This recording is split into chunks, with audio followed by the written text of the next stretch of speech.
Chancellor Peterson, Vice President Young, Dean Amon, Professor Ward, esteemed faculty, fellow graduates, ladies and gentlemen. I am deeply honored and grateful to be among you today in one of the world's finest universities. In the next 10 minutes, I am not going to tell you to dream big, to give back, nor will I give you secrets to fulfillment. Many of you are worried about finding a job, starting or restarting a career, finding your path, or building a legacy that you can call your own after a lifetime of having been told that you are the greatest and that you can achieve anything that you set yourself to do. Instead, I would like to tell you a story of achieving in the present, of embracing the unexpected, a story of achieving manageable dreams rather than achieving global world-transforming schemes. It is a story of firing bullets on the side of the barn and then drawing bullseyes around each hole to explain how well one can aim. It is a story of finding higher purpose and common thread, one chapter at a time. It is a story of flexibility, adjustment, and adaptation. So, look at where I am today. I was admitted to the University of Toronto when I was 31. I registered at the height of the middle-age crisis, similar perhaps to the process that led some of you to be here today. At the time, I was serving in the Canadian military, which was undergoing significant downsizing as a follow-up to the fall of the Berlin Wall and the fall of communism, with serving members falling from 78,000 to 56,000 within 2 years. My 21-year military career was going nowhere fast, and I felt an urge to reassess how I wanted to spend the rest of my life and the legacy that I wanted to leave for the second half of my professional life. This was especially so after the military had posted Catherine and I to Toronto against our will. So totally an unexpected move here. I had left home at age 16 to join the Canadian Air Force and to become a fighter pilot and ultimately an astronaut, neither of which was to happen.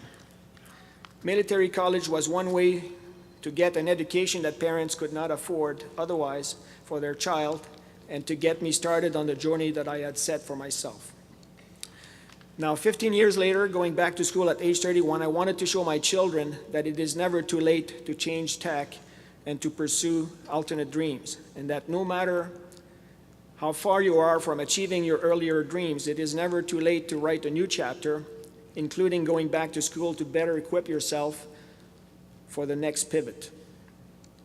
So I quit my job and an appealing pension and job security, and embraced the opportunity that the University of Toronto afforded me, which was to pursue a lifelong dream of advancing and participating in what we call in the 1970s the hydrogen age.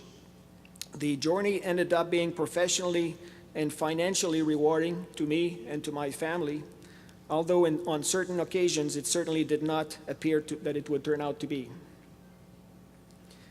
The original steps were triggered by a string of unexpected events and by making the most of the cards dealt to us as we went along.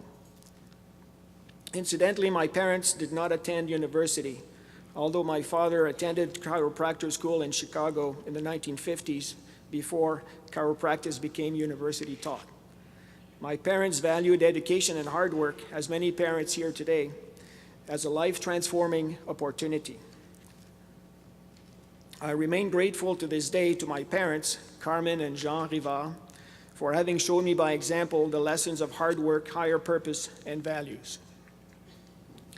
In a prior entrepreneurial pursuit, I recall another pivotal, unexpected moment and string of unexpected events. My mother and sister and I had started a courier business in Quebec City in the 1980s, specializing in delivering medical samples, x-rays, and things of that nature. I recall once delivering courier to a specialist doctor who happened to have attended the same high school as I did 15 years prior. I recall a look in his eyes of sympathy that I was now relegated to delivering courier by hand, while he was now a graduated medical specialist, doctor. That same day, our only employee driver had tendered his resignation after having wrecked the company's only car in an accident, leaving the mountains of undelivered mail in the wake. That same evening, I proposed marriage to a fine young Belgian who turned down my proposal. That was a pivotal bottom of the barrel, common to any entrepreneurial life. On being looked down by a former high school classmate, my mother, Carmen, reminded me that day that no one should be ashamed of any work, as menial as it may be, for to work is central to life, and it is service to other fellow men and women. What also kept me going at the time was that I sincerely believed in the higher purpose of our fledgling courier business. We were not just delivering courier, we were saving lives, as I kept reminding everyone in Med Express, as it was called. An important message to me here is that you have to find the social utility, the higher purpose in what you choose to do, regardless of how insignificant the job may appear to others, or even to you at some times.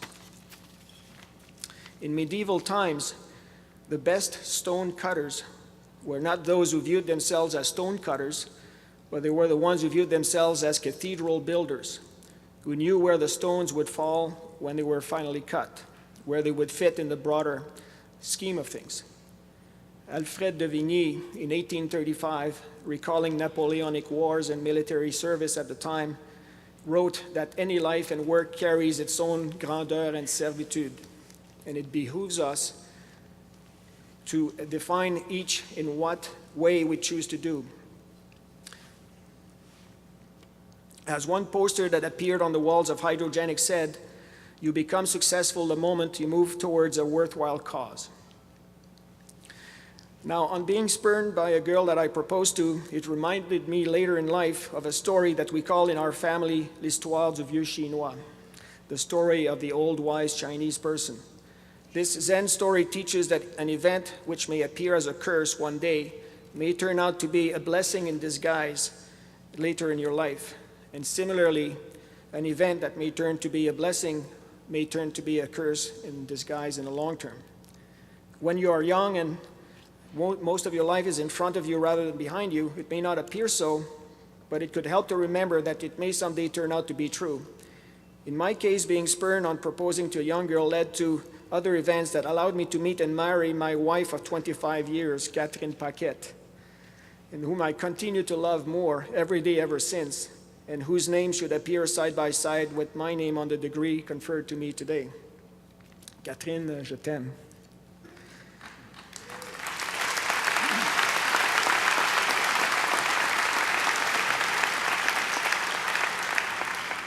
I should also thank my two children, Lawrence and Simon, for putting up with Dad and Dad's crazy dreams over the years, and for not rolling up their eyes as they let me talk my 10 minutes today. And thank you to Casey and Morgan as well, who are joining in on the family. Upon graduating today, you will embark on a journey, whether you had defined what this journey would be prior to attending university, or whether you have yet to define what this journey will be. The important point to keep in mind is that it is never too late to get going, and that you should not wait to find a perfect match in order to get going at serving a meaningful cause or at finding a higher purpose or dreams. Put aside the video games and the Facebook, and as they say in Latin, go play in traffic. Keep in mind that your calling or your career will change 2 or 3 times in your lifetime.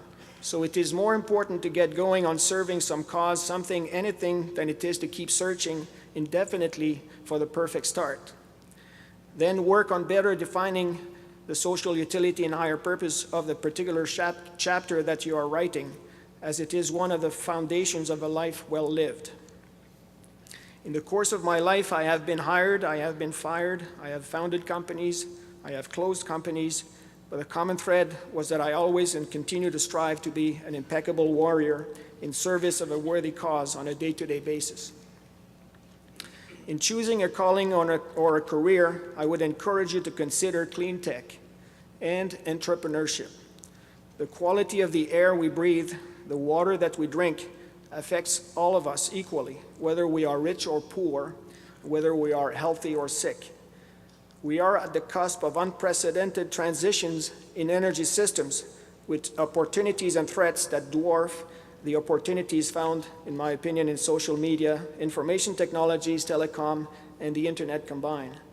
The top 10 firms by capitalization and revenues on the Dow Jones Index over the past 100 years have consistently been related to energy in one form or another, invariably active in carbon-intensive ways. This may continue for the next 100 years, although the name of these companies will change over time. And there are people sitting next to you in this room today who will be on the front line of necessary change, who will succeed by making the attempt at finding more sustainable ways to produce and deliver energy that will be carbon-free. The transition will be gradual, albeit massive, as it will not be about breaking through a wall of established global infrastructure of unparalleled scale and influence, but rather, as someone once said, it is about sandblasting and chipping away the wall, not knocking it down suddenly. So lead the transition to low-carbon sources because the latter are less strategically vulnerable and more sustainable, less war-prone.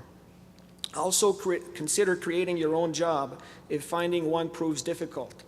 Entrepreneurship is not innate, but it can be learned, especially if you can associate yourself with good partners, as I was fortunate to have over the years. So embrace the change and embrace the unexpected. In closing, I would like to say that I was fortunate to study under a superb cast of mentors and professors while at U of T, at the height of their calling as educators. I have kept in touch with them over the years as they graduated a significant number of engineers and collaborators that made the companies that I was involved in the companies that they became. I thank all of them without naming them for fear of forgetting one, including Professor Charles Ward, who taught myself the first rudiments of hydrogen fuel cells, and in the science underlying such wonderful and promising quantum mechanic devices. Although Professor Ward has asked me many times to call him Charles, I guess his first name remains Professor to me because of my military background. As such, the university and its faculty continue to be one of society's best engines to solve complex problems, to create wealth, and to build a 21st century economy. To graduating students, remember to achieve manageable dreams and goals, one chapter at a time, and to find your higher purpose in the present and in the unexpected. You have an exciting and wonderful and unexpected future ahead of you.